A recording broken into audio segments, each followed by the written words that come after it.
நிறையா ரூம்ஸ் போய் தேடி பார்த்தாங்க. எல்லா ரூமும் பார்த்திங்கன்னா 8,000 9,000 ரெண்ட்டு. சரி ஓகே, ரெண்ட்டு கூட ஏதாவது அட்ஜஸ்ட் பண்ணி கொடுத்துடலாம் அப்படின்னு சொல்லி பார்த்தா அந்த அட்வான்ஸ் மட்டுமே 1 மாத வாடகைன்னாங்க. எனக்கு அது எப்படி பாசிபிள் கலை அப்படிங்கிற மாதிரி கேள்வி கேட்குற மாதிரி ஆயிடுச்சு. சென்னையில் சீப்பாக ஒரு ரூம் கிடைக்குது, அதுவும் கொஞ்சம் நீட்டாக கிடைக்குது அப்படின்னா it's like finding a unicorn. குதிரை கும்புதாங்க.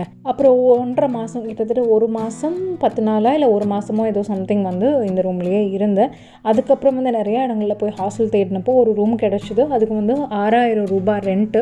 போகும்போதே அவங்கக்கிட்ட நான் கேட்டேன், கிரெடிட் கார்டு இருக்காங்க, ஏன்னா அதில் தான் நான் ஸ்வைப் பண்ண முடியும், என்கிட்ட கையில் காசு இல்லை அப்படின்னு. வாங்க பார்த்துக்கலாம்னு சொன்னாங்க.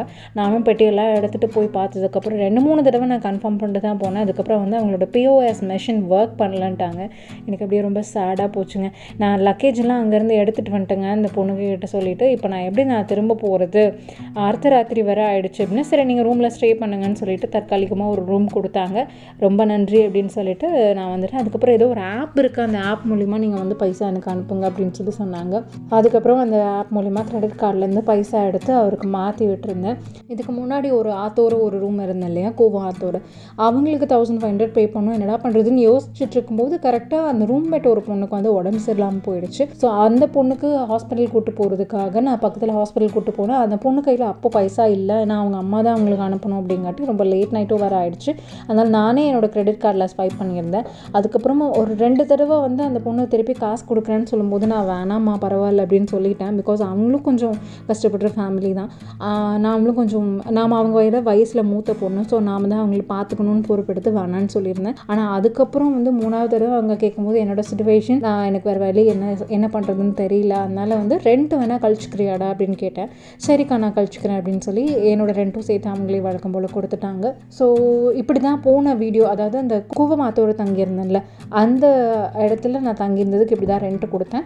ஸோ புதுசாக போன இடத்துல தான் கிரெடிட் கார்டு அப்படிங்கிற மாதிரி ஆப்ஷன் கேட்டு போயிருந்தேன். அப்புறம் மொத்தமாக பார்த்தா இந்த புதுசாக போயிருக்கிற ஹாஸ்டலில் அவுட்லுக் ஒரு நல்ல நீட்டான ஒரு மிடில் கிளாஸ் ஃபேமிலியோட வீடு மாதிரி இருக்கும். ஆனால் உள்ளே போனால் பயங்கர டஞ்சனுங்க. மேலே உங்களுக்கு எட்டி பார்த்திங்கனாலே அந்த மேலே காட்டுறேன்ல ஃபுல்லாக அந்த பாசி பிடிச்சி போன பில்டிங் அந்த மாதிரி தான் இருக்குது. பட் 6,000க்கு நம்ம குறை சொல்லக்கூடாது இல்லையா. வேறு வழியில் நமக்கு இது தான் கிடச்சிருக்கு அப்படிங்கும்போது அட்ஜஸ்ட் பண்ணி உள்ளே போயிட்டேன்.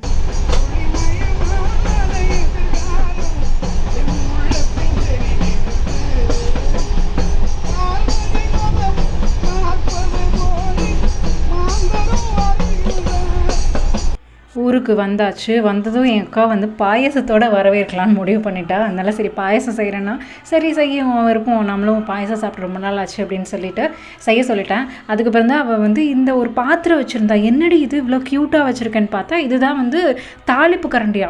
தாளிப்பு கரண்டி நாம் அந்த நார்மல் அந்த அலுமினியம் பாத்திரம் மாதிரி இருக்கும், கைப்பிடி நீளமாக இருக்கும். அதை பார்த்துருக்கேன். பாத்திரம் அதை அடுப்பில் வைக்கும்போது டொயின் கீழே போயிட்டே இருக்கும். அது ஒரு பக்கம் சூடாக பிடிச்சிக்கிட்டே இருக்கணும், ஒரு பக்கம் அதை போட்டு வறுத்துக்கிட்டே இருக்கணும், அந்த மாதிரி இருக்கும்.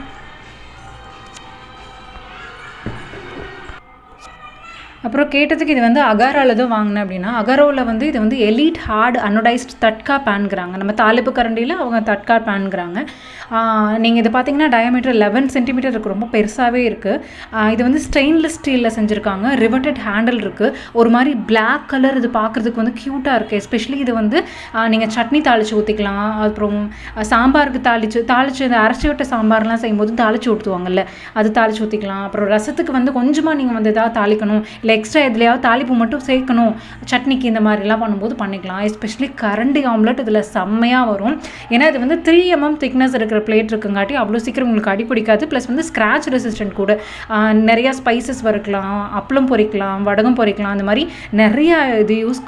நிறையா ரெசிபீஸ்க்கு இது நீங்கள் யூஸ் பண்ணிக்கலாம். கீழே டெஸ்கிரிப்ஷன்லையும் ஃபஸ்ட் கமெண்ட்லேயும் லிங்க் கொடுத்துருக்கேன். அகாரோவோட elite hard anodised tadka pan நீங்கள் யூஸ் பண்ணி பாருங்கள். ரியலி எனக்கு இது ரொம்ப பிடிச்சிருக்கு. இதோட ஹேண்டில் பார்த்திங்கன்னா வளைஞ்சு வந்திருக்குல்ல, இது எதுக்காக அப்படின்னா நம்ம தனியாக நம்ம பிடிக்க வேண்டியதில்லை. அதுவே ஹேண்டில் அடுப்போட கீழே அந்த கேஸ் பாட்டம் இருக்கு இல்லையா, அதில் டச் ஆகிக்குது அந்த கிளாஸ் மேலே. கிளாஸ்னால் கிளாஸே, இல்லைனா வேறு என்ன இருக்கோ அதில் டச் ஆகிக்கிற மாதிரி இருக்குது. இது நீங்கள் கேஸ் ஸ்டவ் மட்டும் இல்லை அவன்லேயும் யூஸ் பண்ணிக்கலாம். ரெண்டுக்குமே காம்பர்டபுளாக தான் கொடுத்துருக்காங்க. ஸோ அகாராவோட elite hard anodised tadka pan டெஸ்கிரிப்ஷன்லேயும் ஃபர்ஸ்ட் கமெண்ட்லேயும் லிங்க் இருக்குது, மறக்காமல் வாங்கி ட்ரை பண்ணி பாருங்கள். அந்த நிறையா விஷயங்கள் அந்த அந்த பழைய வீட்டிலேயே கூட நான் நிறைய விஷயங்களை அட்ஜஸ்ட் பண்ணிட்டு போயிட்டேங்க. ஆனால் அந்த பூனை வாமிட் எடுத்தது வந்து என்னால் சீரியஸாக என்னால் வந்து சகிச்சிக்க முடியல. மென்டலாக ரொம்பவே பிரேக் டவுன் ஆகிட்டேன். அது க்ளீன் பண்ணி இது பண்ணும்போதெல்லாம். பட் ஸ்டில் இன்னொரு பொண்ணும் இருந்தாங்க, அவங்களும் க்ளீன் பண்ணி கொடுத்தாங்க, ஹெல்ப் பண்ணாங்க. எனிவே எனக்கு ஒரு நல்ல ரூம்மேட்ஸ் கிடைச்சாங்க அப்படிங்கிற ஒரு திருப்தியோட எல்லாம் பேக் பண்ணி தேடி அந்த ஹாஸ்டலுக்கு போயிட்டேன். அதில் ஒரு பிரைட்டான விஷயம் என்னென்னா, I got to see my son. வாரம் நான் பையனை போயிட்டு பார்த்துக்கிறேன். அப்பப்போ வீடியோ கால்ஸில் பண்ணி பேசிக்கிறேன். அது ஒன்று தான். எப்படியாவது ஒர்க் ஃப்ரம் ஹோம் வாங்கிடலாங்கிற ஒரு நம்பிக்கையில் இருக்கேன். பையனை பார்க்கணும் அப்படிங்கிறதுக்காக பஸ்ஸில் ஹை ரேட்டான டிக்கெட்டில் எடுத்து போனேங்க. ரூமோட ரெண்டே 1500, ஆனால் 1600 1800 ரேஞ்சில் வந்து பஸ்ஸு. அதுதான் எனக்கு அப்போதைக்கு கிடச்சிது. இன்னொன்று, அந்த ரூமில் வந்து நான் சரியாக தூங்கலை. அந்த ஆத்தோரம் இருந்த ரூமில் வந்து ஃபேன் இல்லைங்காட்டி சரியாக தூங்கலை. ஸோ இது ஸ்லீப்பர்லேயே போட்டுட்டு ஒரு 200 rupees எக்ஸ்ட்ரா ஆனாலும் பரவாயில்லன்னு போட்டு கொஞ்சம் நிம்மதியாக அன்றைக்கி போய் படுத்து தூங்கினா தான் அடுத்த நாள் வந்து என் பையனை பார்த்து நான் என் மைண்ட் ரிலாக்ஸ் ஆகணும் கொஞ்சம் முடியும் அப்படிங்கிறதுக்காக. ஸோ இதுதான் ஒரு அம்மாவோட மனசு இல்லையா. பையனை பார்க்க போகிறோம் அப்படிங்கிறதுக்கு காசு பார்த்து யோசிக்க வேணாம் அப்படின்னு நான் முடிவு பண்ணிட்டேன். சரி, பஸ்ஸில் வந்து அந்த அன்றைக்கி நைட்டு 11:45 ஆகிடுச்சுங்க. அதுக்கு நான் போட் பண்ணணும். ஆனால் லேட் நைட்டில் வந்து தனியாக அந்த இடத்துல நிற்கிறது வந்து என்னால் ரொம்ப நேரம் நிற்கவும் முடியல, கால்வலி. ப்ளஸ் வந்து நான் 10:30 மணிக்கே அங்கே போயிட்டேன். என்னடா பண்ணுறது, ஒரு மணி நேரம் 1.5 மணி நேரம் இருக்குமே, பக்கத்தில் ஏதாவது கடை இருந்தாவது போகலான்னு பார்த்தா கரெக்டாக அந்த ஐஸ்கிரீம் ஷாப் வந்தது. அதில் இருக்கிறதுலையே ரொம்ப லீஸ்ட் ரேட்டில் இருக்க ஒரு ஐஸ்கிரீமை வாங்கிட்டு உட்காந்துட்டேன். அது அப்படியே கூல் மாதிரி ஆறி போனதுக்கப்புறம் தான் சாப்பிட்டேன். ஏன்னா அப்படியாவது கொஞ்சம் டைம் பாஸ் ஆகட்டுமே அப்படின்னு தான். இவ்வளோ கஷ்டத்தில் ஐஸ்கிரீம் சாப்பிட்றதெல்லாம் அன்னெசரின்னு நினச்சிங்கன்னா, எனக்கு அந்த இடத்துல ஒரு பிளேஸ், ஒரு ரூஃப் கிடச்சிருக்கு. சேஃபாக ஒரு ஷாப்பில் உட்காரதுக்கு ஒரு ரூஃப் கிடச்சிருக்கு. ஸோ அதுக்காக இந்த 8 rupees ஐஸ்கிரீம் ஸ்பெண்ட் பண்ணால் ஒன்றும் தப்பு இல்லைன்னு தோணுச்சு.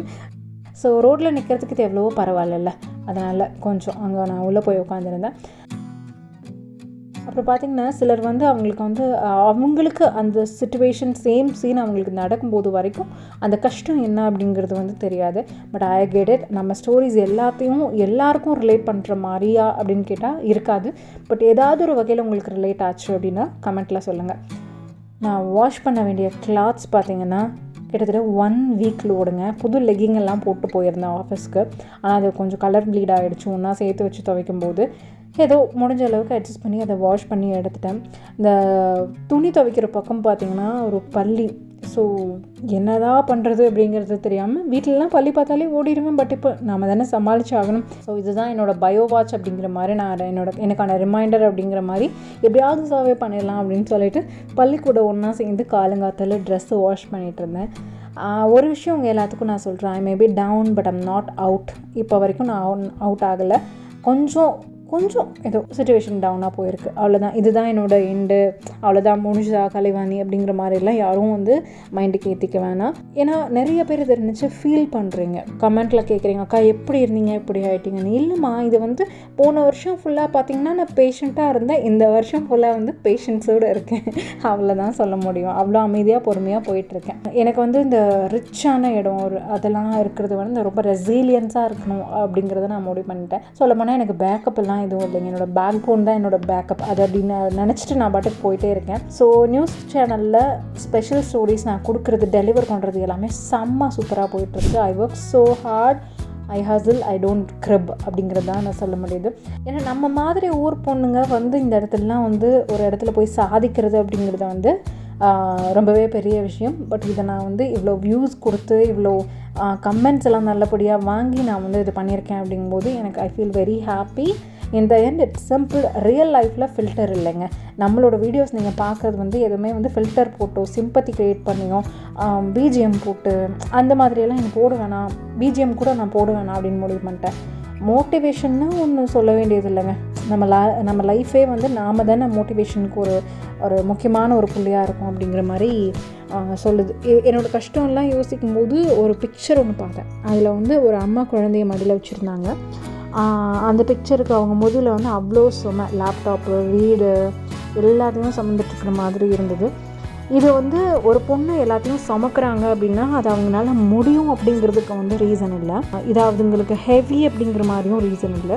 ஒரு அம்மா நினச்சா இது எல்லாத்தையும் ஈஸியாக தூக்கி சாப்பிட்டுருவாங்க, ஈஸியாக தூக்கி போட்டு போயிட்டே இருப்பாங்க அப்படிங்கிறதுக்கு வந்து இது ஒரு எக்ஸாம்பிளாக நான் இருக்கணும் அப்படிங்கிறதுக்காக இந்த வீடியோ. ஸோ ரொம்ப மொக்க போட்டிருந்தேன்னா மன்னிச்சுக்கோங்க. மற்றபடி சப்ஸ்கிரைப்லாம் மறக்காமல் பண்ணிடுங்க. ஓகே, பாய்.